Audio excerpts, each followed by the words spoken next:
பிரம்மச்சரியம்னா என்ன? பிரம்மச்சரியங்கிறது விரதம் இருக்கிறது, சில உணவுப் பொருட்களை எல்லாம் சாப்பிடக்கூடாது, இல்லறத்துல இருக்கக்கூடாது, பெண்களை பார்க்கக்கூடாது, தனக்குன்னு ஒரு சுய கட்டுப்பாடோட இருக்கணுங்கிறது மட்டும்தான் பிரம்மச்சரியமா? கிடையவே கிடையாது. பிரம்மச்சரியம்ங்கிறது உங்களை பிரம்மத்துடன் நீங்கள் இணைந்திருப்பது தான் பிரம்மச்சரியம். பிரம்மம்ங்கிறது ஒரு நிலையானது, அதற்கு அழிவு இல்லை. அப்பேற்பட்ட பிரம்மத்தோட சதாகாலமும் நீங்கள் அந்த நிலையிலேயே இருக்கிறது பேரு தான் பிரம்மச்சரியம்னு பேரு. நம்ம என்ன செய்யறோம், பிரம்மச்சரியம் இருக்கணும்னு சொல்லி நமக்கு விருப்பம் இருக்கும், சில உணவுப் பொருட்கள் மீது, சில விஷயங்கள் மீது விருப்பம் இருக்கும். இந்த விரதம், இந்த பிரம்மச்சரியத்திற்காக அதன் மீது நாட்டம் வைத்து கொண்டே அதை ஒதுக்கணும்னு ஒதுக்குறோம். ஆனா வெளிப்படையா நீங்க அதை வேண்டான்னு ஒதுக்கினாலும் உங்களுடைய ஆழ்மனம் அதன் மீது கொஞ்சம் பற்று வச்சிருக்கோம். அந்த பற்று வச்சிருக்கிற வரைக்குமே அது நீங்க என்னதான் விரதத்தை கடைபிடிச்சாலும் அது பிரம்மச்சரியம் ஆக முடியாது.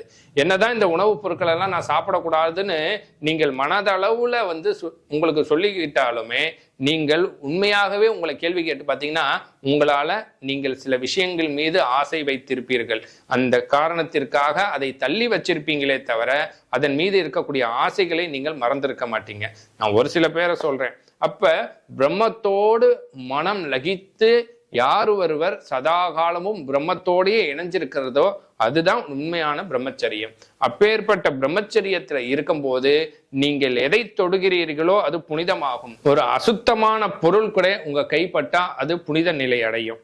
அதனாலதான் மகான்களும் ஞானிகளும் யோகிகளும் யாரை பார்க்கிறாங்களோ அவர்கள் புனிதமடைகிறார்கள். எதை தொடுகிறார்களோ அந்த பொருள் புனிதம் அடைகிறது. எங்கு செல்கிறார்களோ அந்த இடம் புனிதமாகிறது.